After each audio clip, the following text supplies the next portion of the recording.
podcast. I'm here with Michael Iafrate. Am I pronouncing your name right? Yeah, perfect. Okay. Musician, theologian? Theologian, yeah. Yes, and friend. We've known each other for 3 or 4 years. Yeah. I met you through the Crofts. I think actually the very first Third Fridays I ever went to, you were performing at. That sounds right. I was trying to think of that myself, Yeah, where I actually first met you, but that sounds right. Jamboree in the Hills weekend, and I remember telling everybody that the best performance in the area the whole weekend, including Jamboree in the Hills, was at Third Fridays, and it was Michael. It's always fun to do a show that weekend of Jamboree because you can make a lot of good jokes. Yeah, good jokes. Yeah. and I really did believe that. I mean, I was blown away at that show, and then we did some music videos at Glenn's building, and I think that was how I met Glenn, our new mayor, Our now mayor, yeah. and now mayor, and I really got to see how good you are at what you do. Thank you. So it was great. And so we are here at the First State Capitol building, and you were telling me a little bit about the building before we started, but go ahead and tell me about it again. Yeah, well, it is what it's called. It's when West Virginia was newly a state, and they were trying to figure out where the Capitol was going to be. It was in Wheeling for a time, and this building was the Capitol building. And now it's owned by a really lovely couple, the Cassidys, Pat and Mary Ellen, from Wheeling, and they've restored it. There's several offices in here. Pat's law firm is in here. West Virginia Public Radio is downstairs, so the Northern Panhandle branch, so Glennis Board has an office downstairs. And I'm blessed to have been given some office space too from the Cassidys to do what I do with an activist group that I work with, Catholic Committee of Appalachia. That's awesome. We were mentioning on some of the earlier podcasts about how supportive people are of everybody else around here, and you don't find that in a lot of other cities. And I think that's one of the things that makes this a great place to live, is that people are so willing to help each other. And when people, I think I mentioned earlier, when people are successful, we're happy for each other. And I've been in places where that's, I think I said that they're only your friends until you're more successful than they hate you. And it's certainly not the case here. I think everybody sees somebody else's success as part of their own success. So that's been my experience, like ever since I moved here in the mid-90s for college. And I've lived here on and off, but I've been back here now for several years. That's been my experience all along. When I first came back, I didn't plan on staying forever, but now I am. Once I realized that it's different than when I grew up, and I really love it here, and it's now becoming a great place for music, and that's kind of why we're here today, because you have a song coming out today, and the song. Well, by the time this airs, it'll be after today. Or airs, is that the right word for a podcast? Today is May 4th. May the 4th. May the 4th, yeah. Yes. So, and the song is "Get Behind Me." It is, yeah. Yes. And I had a chance to preview it, and it's a great song. Thanks. So, and it's part of an EP or an LP? It's the lead single from an LP called Christian Burial, which will be out May 26th. The single is debuting today, May the 4th, but back on May the 4th, on a website called Ghetto Blaster magazine. And then tomorrow, the single will be out on what I'm calling a maxi single, to use kind of a retro term. I love it. It'll be a digital-only download, but it'll be the single plus 4 bonus tracks. Nice. For sale, just for a few bucks. Just as a teaser, until the record comes out at the end of the month. Great. Which will be digital and compact disc. Nice. And we'll also have a preview at the end of this podcast of that song. Or of another song if you like, because Get Behind Me will have debuted already. It'll be old news, so why don't we debut another song? Whatever song you choose, yeah. Yeah. So, and you'll have to listen in to the end of the podcast to find out which song it's going to be. Perfect. I think I'll do, or we can save it for the end. Yeah. I'll tell you more about it at the end. Yeah, exactly. Because I think you'll like the song I'm going to choose. You sent me a preview of some of the tracks, and last night, I think maybe all of them, but it was the second to the last to edit, and I loved them. They were great. And thanks. I've seen you perform a bunch of times, mostly by yourself, so that was great to hear you with. Was that recorded with a live band, or did you play? I know Josh played a lot of the instruments on his EP. It was played with a band of friends that I've been playing music with for a long time. We didn't record it all live at the same time. Obviously, there's some, multi-tracking and things like that. This new technology you can do with recording. So this band that's on the record was a lineup that I put together really back in like 2004 when I was living in Morgantown. It was friends that I've been playing music with now for almost 20 years, if not, about 20 years. Wow. In different bands. Some members of an old band I was in called the Minus Tide, and some other people. And I recorded an album with them in 2000. It came out in 2005, a full length called "Oh Happy Marriage," and we played a lot of shows around that time. And then I ended up moving to Canada to start my PhD, and so I didn't really play. Really, when I was in Canada, I didn't really play that much music. Just when I would come home, I played a couple shows in Toronto, but not a whole lot. I was just really focused on school. Sure. But I would come back and play every so often with that lineup. And then when I moved back to West Virginia, we started playing some shows again and started why don't we put these new songs down? And we actually started this record about 6 years ago, believe it or not. Really? It's taken a long time to do.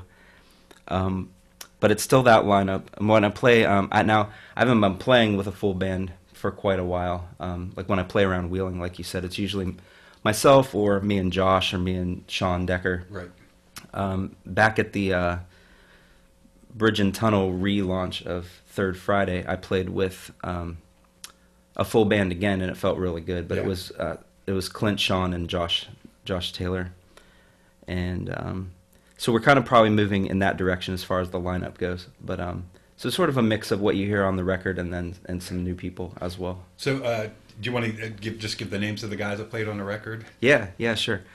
Like I should probably mention first and foremost David Klug, who plays drums on the record, and he also recorded it. He's been working hard mixing and mastering as well. Now, where's his studio at? It's in Pittsburgh. Oh, He's a Wheeling guy, though. So I met him when I came to college, and we ended up being in a band together called the Minus Tide. He played drums for that. You gave me a digital when I was at your house 2-3 years ago. We were working on a video project, and you gave me the files to all the Minus Tide songs. Mm-hmm. Oh, yeah. Yeah, and it's great. It's some good rock and roll from back in the days. It's definitely an evolution since then.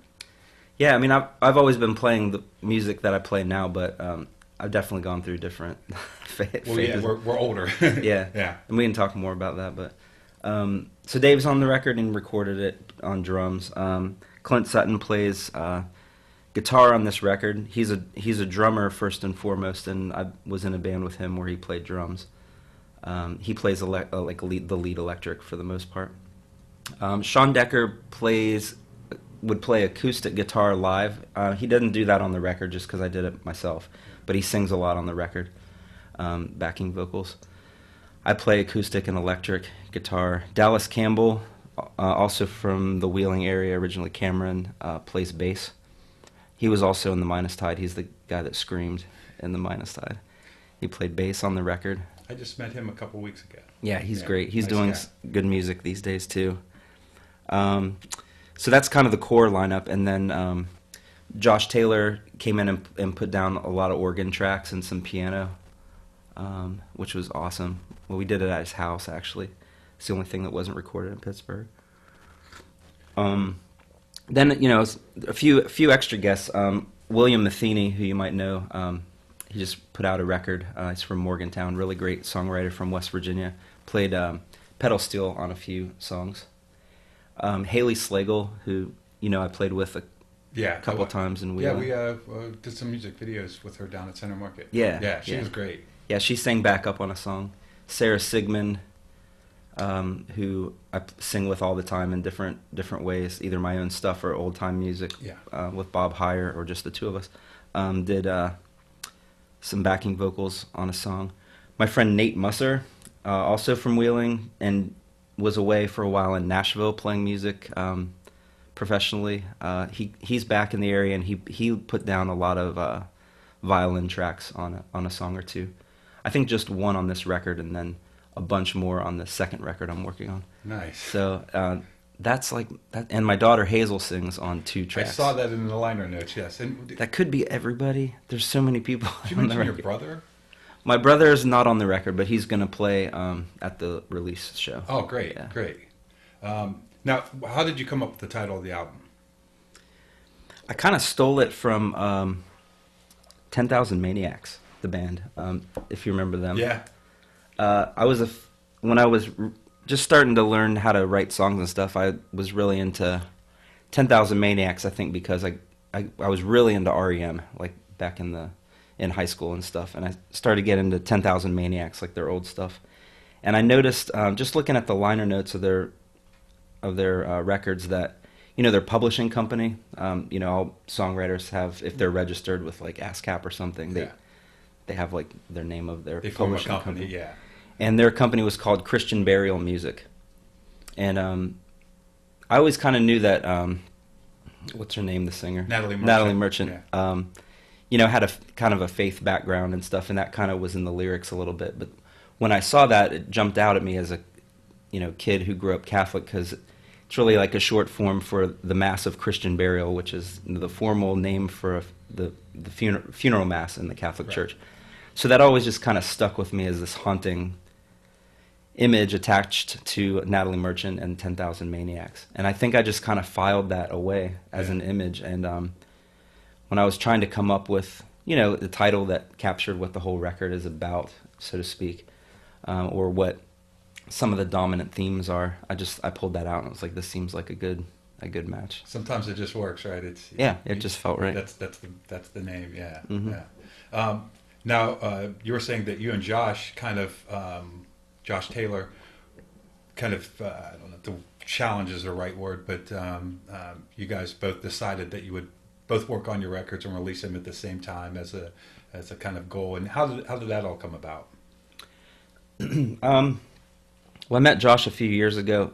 He and his wife, and I think they have 2 kids then, or just the one, maybe 2.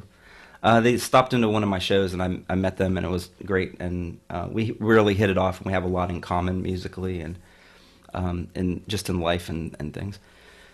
So by that point, I was already into recording my second record. So I've been working on 2 simultaneously, basically. But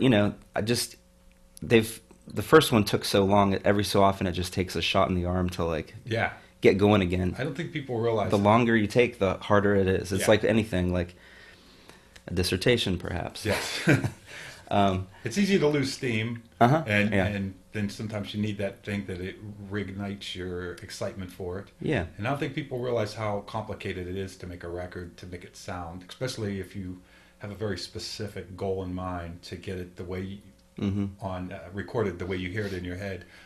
It is a laborious process. Yeah, and if you don't quite have the people in mind that can help you do it, then you kind of just wait and see how it unfolds or how you can solve that problem in other ways. But the more I got to know Josh and connect with other people, the more it seemed like I should be at a point where I should be wrapping these up. And Josh has had songs piling up for a while. And people that listen to his podcast with you heard a little bit about his career and how coming to Wheeling was an opportunity for him to really focus on his own songwriting and as a solo artist. So we just kind of got to talking. We were like, what, Michael, why don't you let's wrap these up. And, he said, I'm going to get together some songs for an EP. And we said, well, why don't we just kind of pick a date and do a double album release for both of our records, and then that gives us a deadline, and not just individual deadlines, but a deadline that we kind of share. Yeah. And we can kind of be on the same timeline, and so we kind of have checked in with each other the whole time and compared notes about, you're going through it together, mastering process and just pressing companies and all that stuff. Because frankly, I haven't done this end of things in a long time. Yeah. I've put out some things since, like the Minus Tide records, but they've usually been singles or EPs that I've put out on the internet, like on Bandcamp or something, and just uploaded them. But I haven't had to deal with the pressing part of anything in a while, or submitting things to iTunes and all that new stuff the kids want. Yeah. So Yeah, as much as it's nice to have a CD, some people, they don't even have CD players anymore. yeah, They yeah. want straight digital. The a physical release is always important for me, though. Not, I wouldn't say always, but for much of the music that I really like, I want to have a physical copy of some kind. I agree. And It's great to see that vinyl's coming back for that same reason. The audio quality is much better with vinyl as well, but I think people like to have that physical album to look at while they're listening to the music, and it's nice to see that that's coming back. But I don't have the time to mess with albums too much. Unfortunately, I wish I did. So I mostly listen to things digitally anymore. yeah, they weigh a lot too for moving. And, Yeah. Yeah, I helped my friend Jay when he moved to Chicago in a third-story walk-up, and he had crates and crates of LPs, and it was murder. Mm-hmm. So the date of the release party is, and we'll mention it later on in the podcast. Yeah, Saturday, June 10th. Saturday, June 10th. It'll be at Towngate Theatre. Towngate Theatre, which we're super excited about. That's going to be a great place to see you guys. It's a nice room. I've wanted to play there for a while, and we were just trying to think of where do we do this. It's like, well, let's just ask them if we can do this and partner in general with the Bridge and Tunnel Collective on some other shows. And so we have a couple things scheduled, and I think it's going to be a cool partnership and a cool room to hear music in a different way, you know. I agree. Yeah, I know that Towngate's really been really active this year in bringing in different kind of entertainment and getting more involved. I mean, they always were as far as the theater, but it's really nice that I know that they're doing more movie nights and making it more accessible for different things. And they've supported you guys too with your films. Yeah, absolutely. Independent. Tim Thompson, early on, he would read my scripts and always gave me encouraging words and let us film there, let us costumes, and we premiered almost every film that we've ever done there. And I think we have something coming up in a couple weeks, which by now it'll be probably past, but I'm not sure when this will come out, but that we're going to do a little retrospective of several of our films from the past. And yeah, we wouldn't be where we are without Towngate. They're a great resource, as is the Bridge and Tunnel Collective, which is something I wanted to talk about. You and Josh, and is it Sean and Matt, are the kind of the guys that, how did that, I guess I don't know how Bridge and Tunnel actually came about. Yeah, I mean, the four of us kind of are the ones that, I guess, spearheaded it and helped to guide it now, I guess. It started just mainly because we noticed what most people notice in Wheeling is that there aren't great places or opportunities for people who write original music, especially if it's a little, more not mainstream sounding, I guess. Right. To share that music and to just have spaces where music is the focus and not just something that's thrown in the background. In the background of a bar or whatever. And it may have come about, if I remember correctly, kind of in that gap after Third Friday, right. After Andy Croft ended Third Friday, and before we took it up again. And, we bounced around the idea of maybe opening a venue of our own. It doesn't seem possible at this point, or we're still looking for avenues to do that. Sure. But really, I mean, I think for myself, I can't speak for everybody. I think probably Sean and Matt to some degree. Kind of the DIY spirit, do it yourself with punk, is that you make things happen with what resources you have. Right. And growing up and living in different places in West Virginia, that's what you do. Whether you're a punk band or whatever, acoustic whatever you're artist, interested in, yeah. You often have to just make it happen through the people and the resources you have around. So we thought we would organize what we're calling a collective and just have a way of all the different artists that kind of do something in the same ballpark that we do, of kind of independent music, to meet each other, to strategize, to share resources, to come up with places to play, even if they're not a traditional venue, or to partner with establishments in town that are open to doing something a little different, and really just to have like a collective name to then talk to other entities in town to explain what we're doing and where we're coming from, and to maybe make some partnerships and stuff. You definitely have that strength in numbers, and I think I know from back in when I played music, you'd get a show and then you have to call your friends and try to get a band together, a couple bands together to fill a bill, and oftentimes we end up playing with the same couple of bands because they shared a practice space with us and it was easy. But you guys have this nice big group that they can kind of mix and match. And I think that the one thing that I noticed that's been really great about it is you're building an audience for original music. I think there are a lot of people that already had an appreciation for it, but maybe they didn't know where to focus their attention or didn't necessarily know that it was available down here. So as there's more and more bridge and tunnel shows, they see the B&T and they know that that's going to be local original music. And I think that really helps all the bands, the strength in numbers. And that first show at Third Fridays, when everybody did a showcase, it was incredible. The energy in the room, everybody was on fire. And I think that was a great launch to get everybody excited about local original music. Yeah, and I don't know how we pulled off a 9-band show like that too, and kept it moving and interesting. But it did, it seemed to be good. It kept flowing, and everybody, there was an audience there the whole time, and everybody seemed excited the whole time. Yeah, so. I'll tell you, and knowing all the people in the different bands, talking to them, everybody was so excited about it, and they were.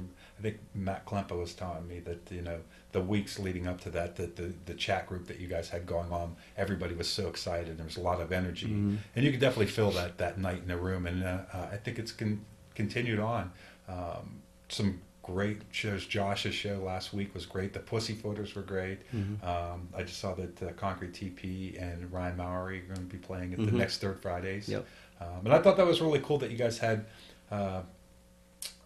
The reading, Ron Scott and Jeremy Richter at Third Fridays, that was something different. And yeah. They had a nice crowd, and they were very big crowd. They were very responsive to what was going on, and I was really proud to see those guys out there. And I was reminded how talented all these actors are that live in town, as if I should remember. But when you see them perform, you realize, wow, yeah, they're incredible. Yeah, this is a neat town for creative people and interesting personalities, and I think it's one of the better places. Maybe it's a hidden gem as far as creativity.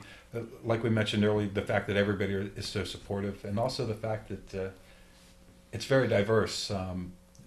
There's definitely no fashion style that you could say is willing, other than aggressively eclectic. That's probably true. When you go to Third Fridays, you don't see any one style of dress, which I think is great. And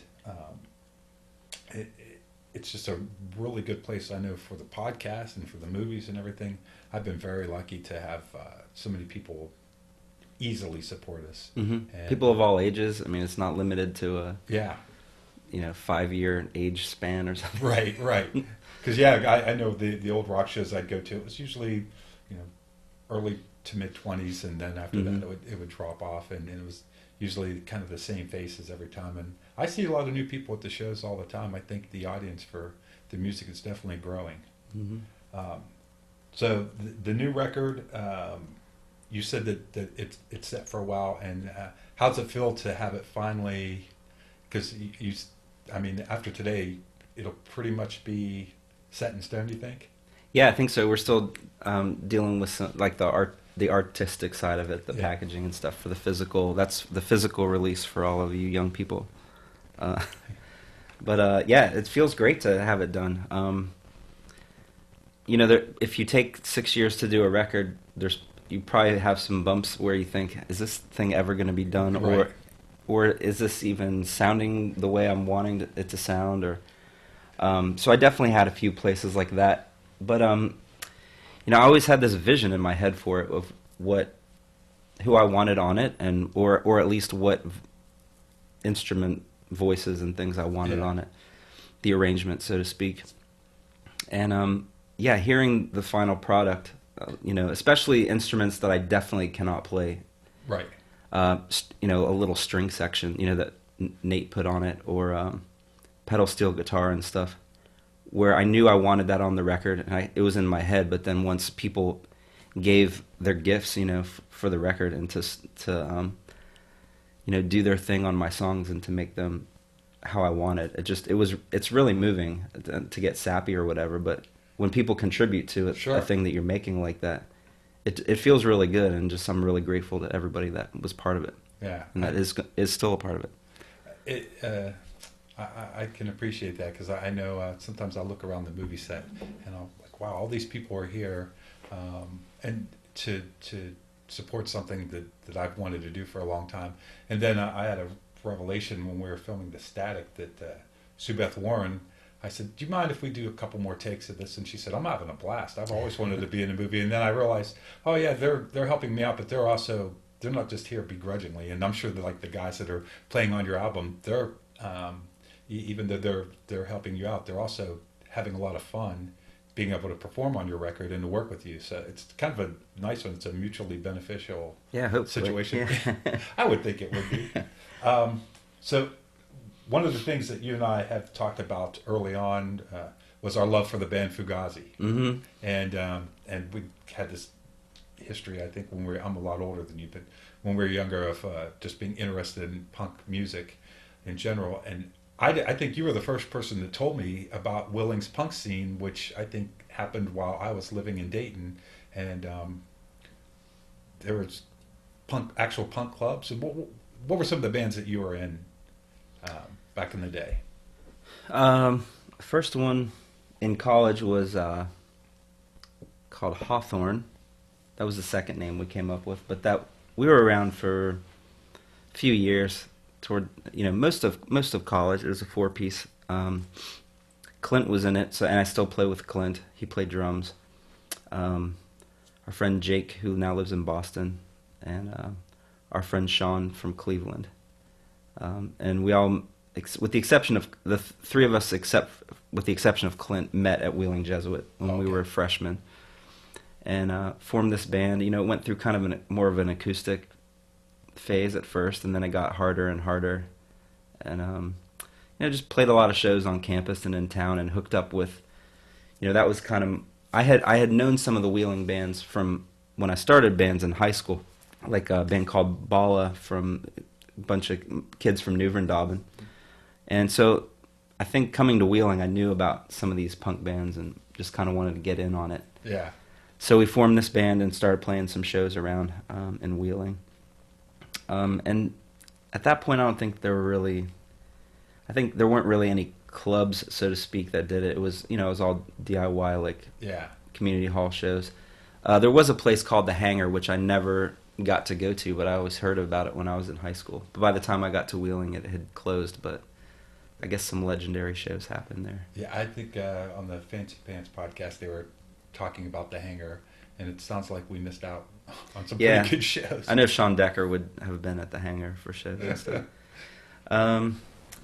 So, toward the end of college, overlapping with Hawthorne, there's another band we started. I started it with Sean Decker was in it, Dallas Campbell, and a guy named Mike Sneeringer, who is from D.C. and has gone back to D.C., or he's in Philly now. He's played in a bunch of bands. He was just on Conan the other night. Was he really? Yeah, I think it was Conan, one of those shows. Wow. Yeah. But that band was called Killed at Camp, and it was probably closer to, we both love Fugazi. Fugazi was a big influence on that band. But kind of just weird, messy, eclectic, artsy punk, I guess. Yeah. Some screaming and some singing. And then after that was The Minus Tide. The Minus Tide, yeah. And that's the band that I think I hear about the most from back then, is The Minus Tide. And that was you and Sean? Me and Sean, Dave Klug, Dallas Campbell, and Roseanne Tucker. So It was a 5-piece, 2 guitars, keyboard, bass, drums. And it was, the band just kind of got heavier and heavier. This was like, for lack of a better term, metalcore. Yeah. And we kind of, some of us were pretty into metal of different kinds. I wasn't so much, but we had this idea to start a new band. It was going to be kind of a joke band at first. Right.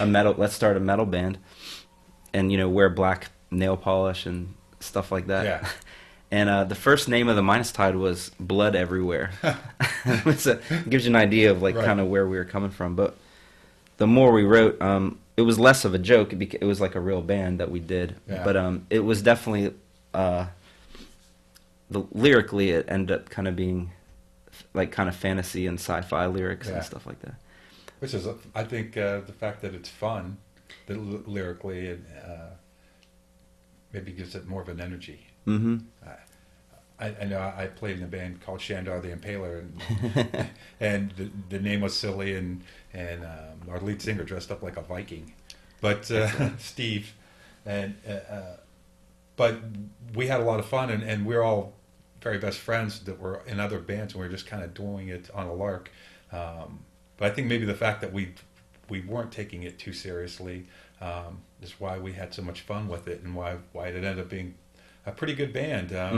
Really danceable and a lot of fun. And I think maybe our attitude in reverse, being so casual about it, and just those guys were naturally kind of perfectionists, so we always wanted to sound good, but I don't think we ever took ourselves too seriously, at least not for the longest time. We just played parties, and that was probably one of my most satisfying musical experiences, just because we were so casual about it. We kind of that was a band that we all started when we were in Wheeling, but then as the band continued, we all moved to neighboring cities like Pittsburgh, or I lived in Morgantown for a while. Our bass player lived in Parkersburg, I think, for a little while. We had several bass players, but one of them was in Parkersburg. But we ended up playing a lot, did a couple short tours and tons of like long weekends outings, like all over the East Coast. And we were signed to a small label that was based out of Toledo, Ohio. And so it got really active, and sold several records and played some festivals and things like that. But it was pretty hard to keep together with everybody apart. And then some of us were in school. Like I was doing my master's in theology, and Roseanne was doing her master's in physical therapy, and full-time jobs and stuff. But we kind of hit that wall of, you have to make the decision: are you gonna tour 300 days out of the year? Yeah. Or does the music have to fit in with other things? Right. And we decided it has to fit in with other things. Yeah. I mean, there were kids starting to happen, and right. things like that. So yeah. Well, and I think everybody seemed to land in a good place. You mentioned earlier that you came to school at Wheeling Jesuit. Where are you originally from? I'm from Parkersburg, West Virginia. Oh, I didn't know that. Okay. That's one of the fun things about the podcast. People that I've known for years, that I find out lots of new things about them that probably I wouldn't if we weren't doing a podcast. So you came up here to go to school at Jesuit? Yeah. Okay. What year was that? 95. And what was your major then? I started as professional writing, so communications and like journalism, and I have a minor in that. But at some point, I grew up a Catholic kid and really kind of into my faith and stuff. And I took some theology classes, and I just fell in love with theology not as a pious exercise, but as a critical one. Yeah. And I started to really open up to that side of what theology is.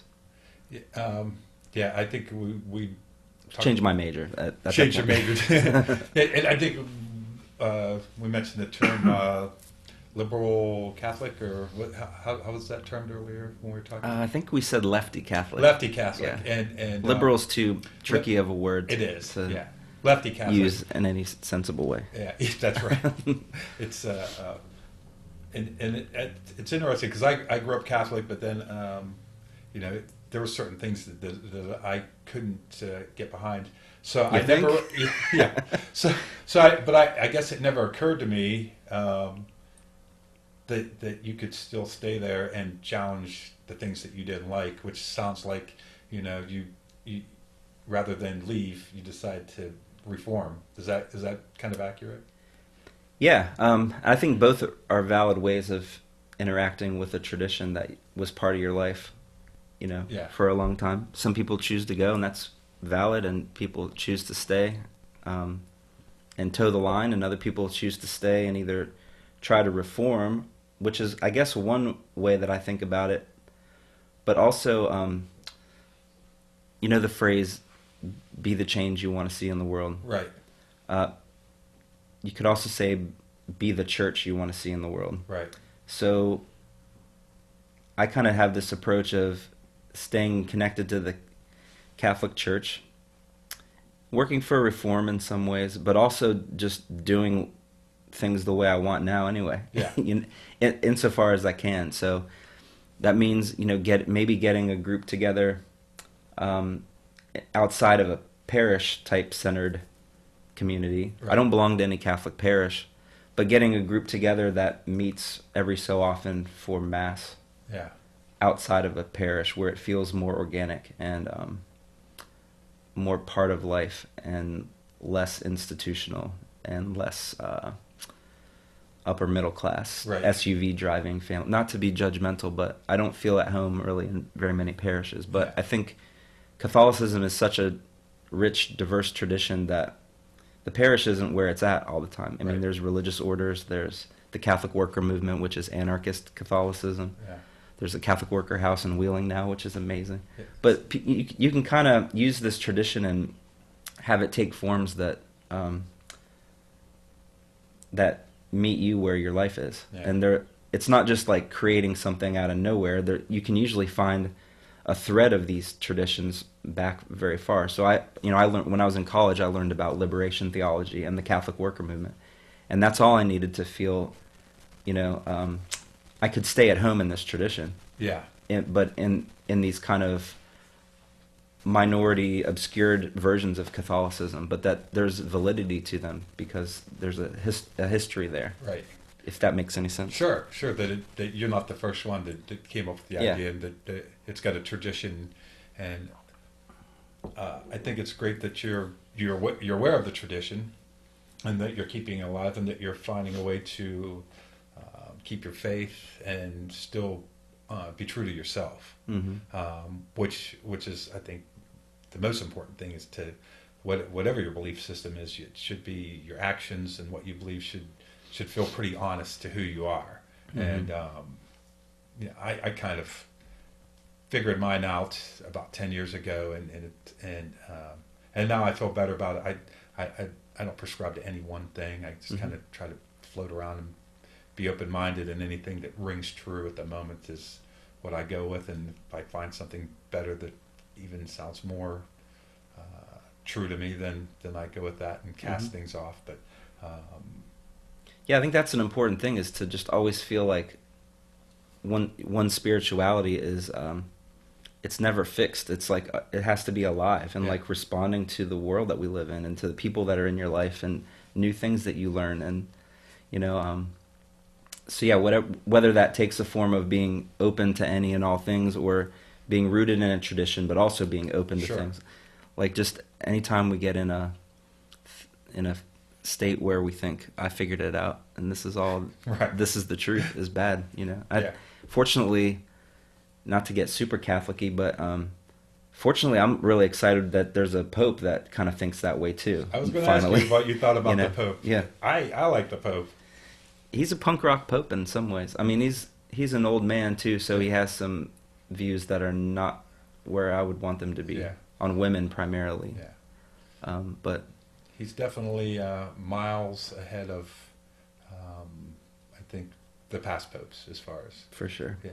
I know that somebody was telling a story that they were at the Vatican and there was an old man working in the garden, and they walked away and they're like, yeah, that was the Pope. And he was out there in regular clothes, whatever the friars, I don't know the terms well, but he just looked like one of the regular guys out there and in the garden. And I think it's great that he doesn't do a lot of the superficial things that the previous popes did, and I think that's great. I think he realized that. Maybe I don't even know that I don't really know much about the Pope, but maybe it's not even that he realized, it's just who he is. And so good for the Catholic Church to pick him. And for the most part, it feels like there's things are moving in a better direction, but always have to stay on top of it and like what's really going on here, and well, it's good to have people that are aware of that, and I know what I see on the cover of Time and a little bit here and there.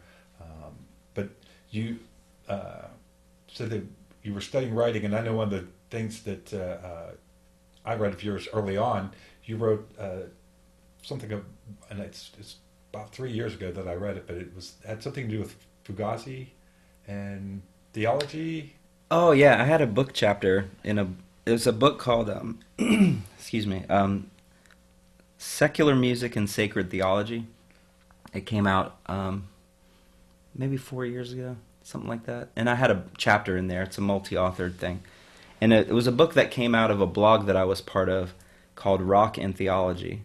And it was started by a theologian at Fordham University, a friend of mine, Tom Bedoin, who's a bass player and a theologian, well-respected Catholic theologian, but plays in bands and stuff. And he and some kind of buddies he went to school with who were also musicians and theologians started talking, and they're like, what's up with that interaction between kind of doing academic theology and being in bands, and how those two worlds interact?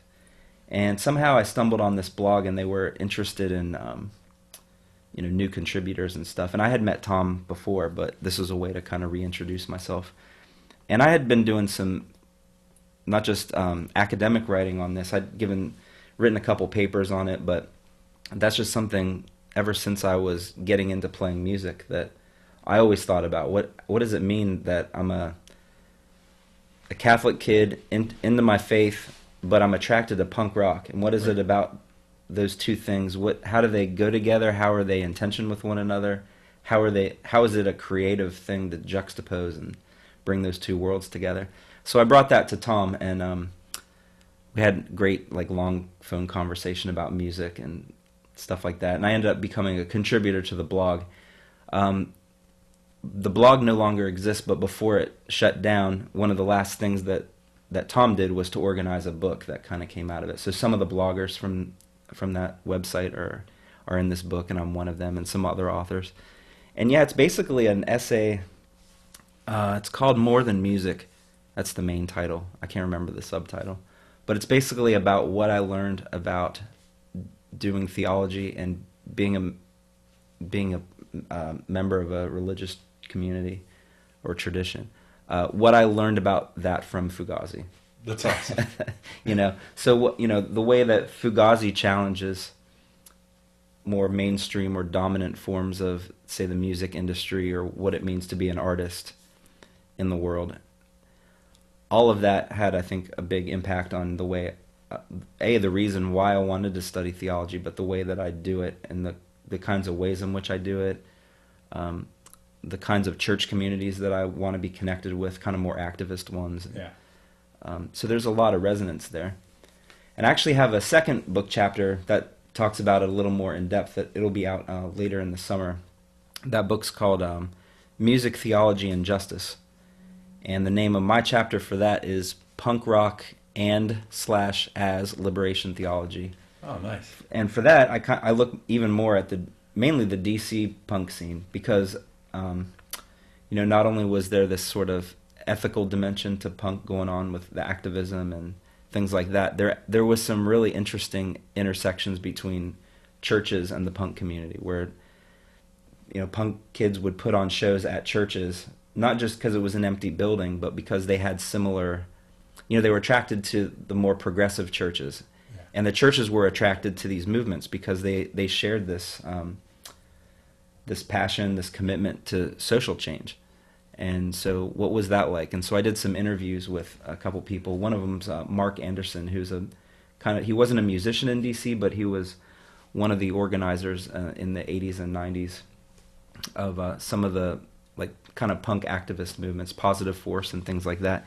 And he's now a Catholic and really into liberation theology, and does really great work at his church, but also in the punk community and as an activist. So we just had a really cool conversation, and a lot of what we talked about ends up in this book chapter that I put together. Because I found punk growing up in Parkersburg, West Virginia, of all places, to be a liberating community in a lot of ways. Right. Learning a lot about myself and about the diversity of people beyond what I experienced in day-to-day life in Parkersburg, West Virginia. Learned about political issues there. Even I learned about alternative. Well, that's not a good word to use, but I mean, I guess alternative religions, or not white mainstream Christian churches. Right. I learned about Eastern religions through the punk movement in Parkersburg. Before I learned about it anywhere else. Yeah. I learned about social justice in punk before I learned it from a church. I encountered the Hare Krishnas, from Wheeling, in the punk community. So people were talking about religion and social change at punk shows, and it was amazing. And so I felt like this has always been something I felt like I should be writing about in my theological writing. And I write about different things, but that's one that I've published a couple things on and would like to do a book about it. Well, I definitely think it makes it these ideas and the theology more accessible to people that maybe otherwise would think that it's not for them. Because they can see the connection between something they love, like punk rock music, and you can bridge that gap. Then, like, oh, well, maybe this theology and a spiritual life is not something that is not for me. Absolutely. For me, Fugazi, I didn't realize it when I first heard 13 Songs how important it was, and it was only even now I think back how much I got, because it's still probably my favorite album of all times, and then some of my other favorite albums, the other Fugazi albums. They were punk rock, but they were also different, smarter. I think we talked about it's hard to find a band that can cover a Fugazi song because they're just so unique and original, and they have these weird dissident tones and great lyrics and a combination of screaming and singing, but also their DIY and no thoughts of joining the corporate world of music and just doing it on their own.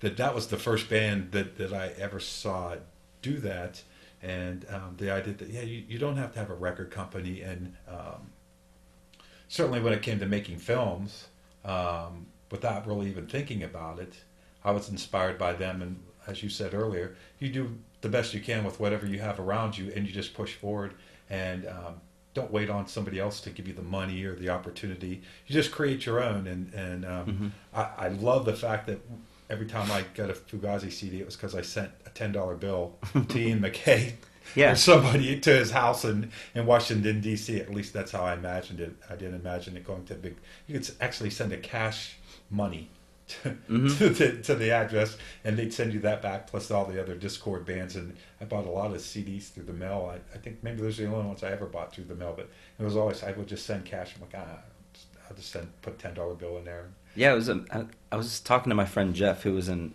I think, the first band that I was in, about that fairly recently. Just the process of discovering music back in those days and getting like little mail order catalogs. Yeah. And, you couldn't preview it on Spotify or whatever. Yeah. You just put your allowance into the envelope and hope you liked it. Hope you liked it, and waited a few weeks for that Shelter tape to come in the mail. A lot of times, if you liked the label, you kind of trusted that whoever they signed, whoever's on the label, was a band that would ring to your ear, because it would whoever was picking the bands had a similar taste to you. And not always, but most of the time they did. And I always liked the Fugazi shows because you'd pay $5, and it was never more than that. And I know the first time I saw them was in an electrician's hall. It was the only show I ever saw there, and fluorescent lights, they didn't turn them off. There was no stage show. Place was packed. It was one of the best shows I'd ever seen, and I just kept thinking, wow, they're not turning off the overhead lights. It's bright as hell in here.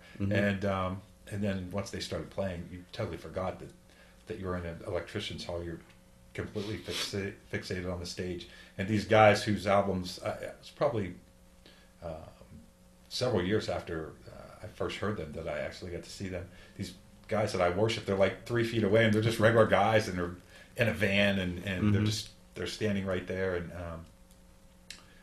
it was a completely different experience for me, because everybody else that I really admired before that, if you go see them, might be at an arena, and they were untouchable, and it definitely changed the way I look at art.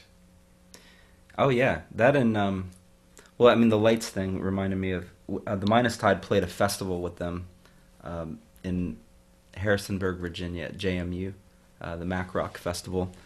We played earlier in the day in this big gym. They had several shows in the venues each day, and we played earlier in the day during one show, and then there was a break between the shows, and then Fugazi was the headliner of the later one.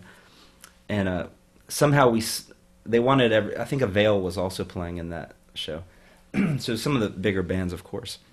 In between the two shows, they asked everybody to leave the gym and come back with your wristband through the door. And somehow a few of us in our band kind of snuck through the back door and just hung out while they were setting up. And they did the thing where they have all these big colored lights and stuff, and they were like, no, that stuff's gonna have to come out, and we just want the plain white lights and stuff. And it was a similar feeling of they don't want any of the typical rock star filters between themselves and the people, or they don't want interference from people that will disrupt the space as a positive space. Right. So another show I saw them in Charleston, West Virginia, and it's one of the classic examples of some guys like trying to be tough in the front and doing stage diving and spitting on people, and Ian MacKaye just stops the song and grabs the guy's shirt and pulls him up on the stage and was like, "Does anybody in the crowd have $5 on them so I can give this guy his money back?" Yeah. And all these $5 bills shoot into the air, and he takes one, and Ian MacKaye himself jumps off the stage with this guy, hands him the money, and walks him to the back door. Wow. We're just not having that here. Yeah. That's not what punk's about. It's about creating a new world in these spaces. I think that's a pretty romanticized version, but I think that's what ultimately it's about. It is, and I think having a very specific idea or goal in mind and sticking to it, and a certain ethic behind it, and it's so hard because the world wants you to bend and shape to what they want you to be for success, and to say that's not how I see things. Either it's not all about the money or whatever. I know for me with filmmaking, it's 49% making a great film, and it's 51% having fun making films and giving people an opportunity to do something outside of their normal life that they've always wanted to do, or if they've acted in films or on stage before, to give them an opportunity to do something that they really enjoy. And to me, that in giving people an opportunity and making a great film is far beyond making any kind of money or any. I mean, it's great to get any accolades, and we've had a lot of love from the city, but those things are kind of subsequent to seeing the smile on people's faces when we're on the set, or when we sit around a table reading, people that have never done a movie before, and they're just so excited to be involved in the process. That to me is what I live on. The premieres, they only last for a night, and they're kind of stressful, and but going through the process of and also I think when you're spending time with people working on something collaborative, that you rather than just hanging out, and I mean there's something to be said for relaxation, but you form a definite bond with people when you're in a band or making a movie or anything that you collaborate on, where you're working towards a common goal, and especially if it's something you're passionate about. It's, maybe not the same as War Buddies, but it's probably the closest version guys like you and I will have. I hope it is. Pacifist punk rock. And I think that Willing is probably one of the best places again for that. What do you think about the future of things, and what are you looking forward to here in the area? Bridge and Tunnel, and what are some of your? Do you have any specific goals where you'd like to see things go? That's a big question. Yeah. There's so many different things going on, and people with coming at it from different angles. We don't always speak the same language or necessarily have the same goals, but just the fact that there's people that want to do different things is very energizing. I think as far as Bridge and Tunnel goes, it would be great to have a venue at some point. Yeah. And we've had conversations with a few people about that, but I think just when the time's right, something like that could happen. Whether it's us or some other, person who who sees that need in the city as well. That'll happen at some point when the time's right. I think when you get that critical mass of an audience that can support a venue and also find the right person that can really take that on as a passionate project, either as a business or just as a project to really make it work, and it'll be great when the time comes. I'm excited about working with Towngate. I think there are a lot of bands in town, and we all kind of have our own niche and audience and kind of preferred types of shows. But for what I do, and probably for what Josh does, Towngate's a great space. I mean, it's for sitting and listening, and it's very focused. It's very focused, rather than a bar. Yeah, and I've done both and like both sometimes, but it's just it gives another space to do for people who are different to do what they do and be comfortable and to have it work for everybody. And we've done some shows up at my church, which is a smaller, intimate venue. And I think one thing nice about the model that you guys have now, where you play different venues, is that you have that option for maybe somebody that's a little bit more intimate and just getting started out to play a little show at the church, and then have the goal of playing a show at the Towngate with a full band, and to have the Third Fridays and Willing Brewing, and some of these different venues of all sizes, and they all have their own kind of atmosphere that you can find a good combination of bands that fit. So you can go from playing a solo show at the church to playing on the stage at Towngate, and that gives you a wide variety of doing what you do. The thing that I'm really excited about, and we kind of touched upon this at the Show of Hands, I think afterwards, I thought it was great that Independent Films and Bridge and Tunnel, we were competitors, but we all wished each other luck, and one of the things that we talked about is that we would get together and maybe work on some music video projects, and that's kind of what brought me down to your office today. Is when we get done with the podcast, we're going to be collaborating on a music video for Get Behind Me. Yeah, okay. That's I thought that was a song, and I hope in the future that all the other people, and I think it will happen, will start collaborating together and bringing their different talents together, and I hate the word synergy, but that's kind of what it is. Where I've been looking for a really easy compared to doing a big film project, and you want a music video and a simple one at that. A simple one, yeah. And so it's kind of we're both getting something that we really want to sink our teeth into, and I'm looking forward to our conversation off record that when we plan this thing out, and I think that's maybe going to be the biggest thing that Willing will be known for, is just everybody pitches in and helps each other out, and you get this great mix of all these different artists all working on projects together and supporting each other. Yeah, it's exciting. So the date of the release party is, again, June 10th, Saturday. June 10th, and it's going to be you and Josh. Both of us will have a full band. Okay. And my brother Andrew Iafrate, is coming from Louisville, Kentucky, to play a set as well, and to be in my band, I think. Oh, nice. Yeah. Anything else that you want people to look out for as far as the music? Check out the Get Behind Me single. May 26th, the full record is out. It'll be, like I said, at all the major digital outlets, I think is the term used, and I'll have some CDs too. Might do some other merch for the show. Not sure yet. Developing some things, but I alluded to this earlier that this record took so long to make that I actually wrote a new batch of songs and started recording them at the same time. So that record is actually almost finished in the sense of the tracking of everything. So this record will be followed fairly soon by another one that I'm excited about as well. Do you have a rough idea of the release date or title or anything that you can give us? I was originally thinking like December, but maybe early next year. Yeah. The title is Non-Substantiation, which is a song that we did a video for. Yeah, and I'm hoping once we get closer to that record release date that those sessions will finally see the light of day, because that was fun to do. That was fun to do. In a beautiful space. Yeah. That was great for Glenn to open up the building, and that was a fun day. That was a long day. It was. Yeah. We did 3 songs, Mm-hmm. 3 different locations, and 3 cameras, and me. Mm-hmm. but we did have a lot of fun, and we got some nice footage. So Yeah, for sure. it'd be nice to release those with the new album, With the record that it goes with. Yeah. Yeah.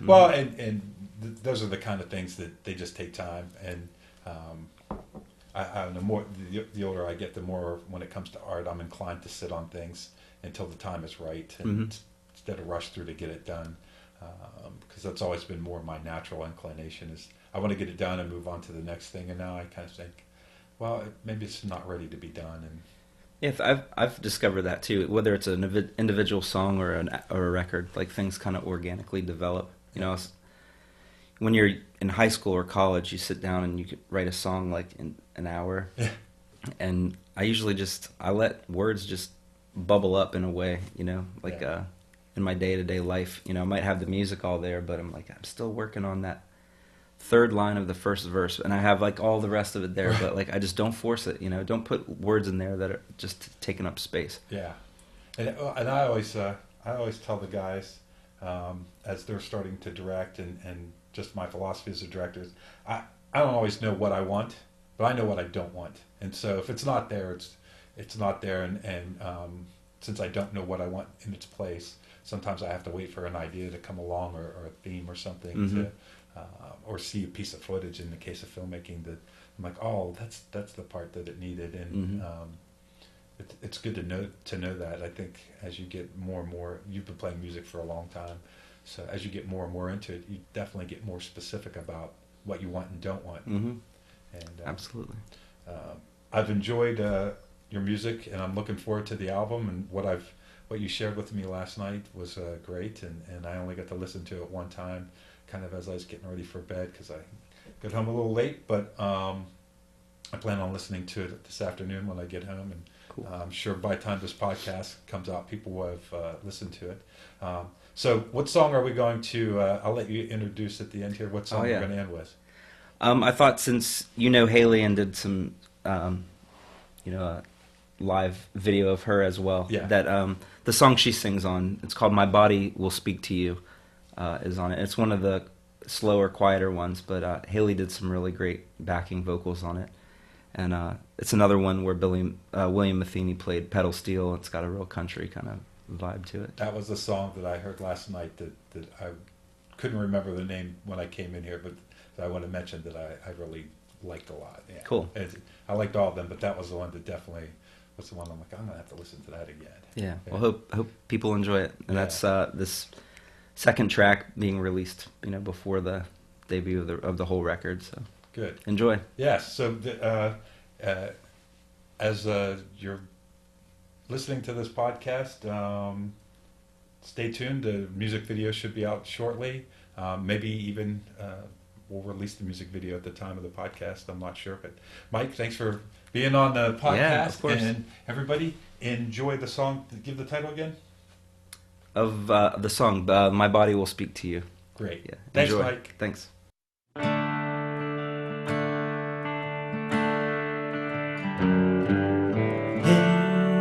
your lovely bed or in the street,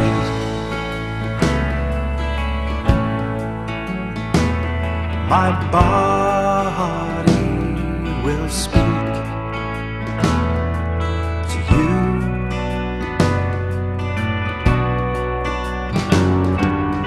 In between the lines, in between the sheets,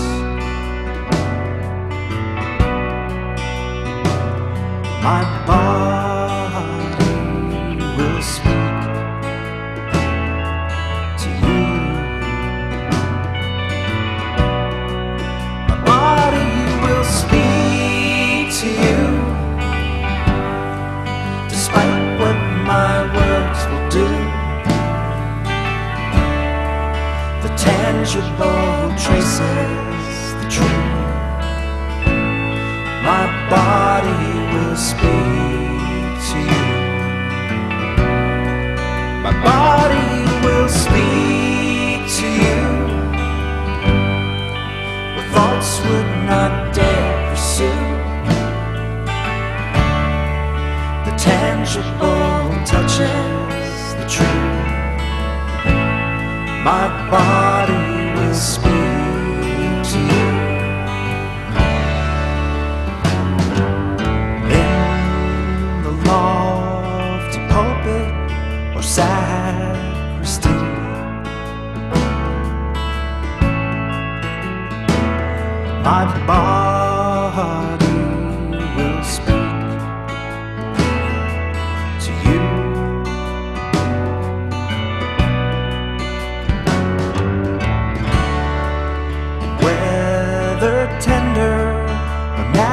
has to leave.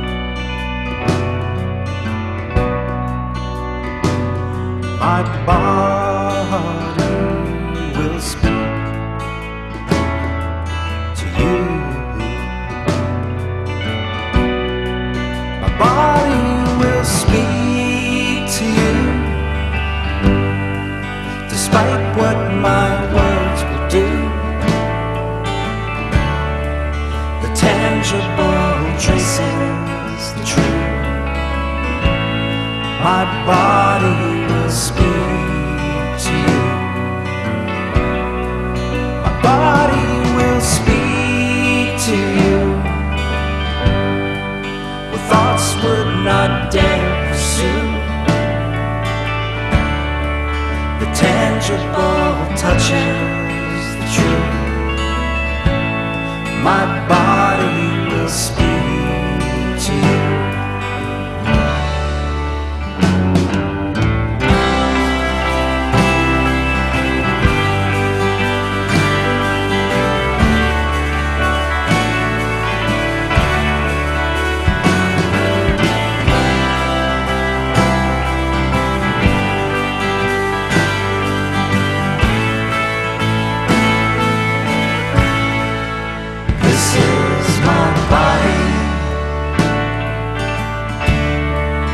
This is my blood. This is my body. This is my blood. This is my body. This is my blood. This is my body. This is my blood.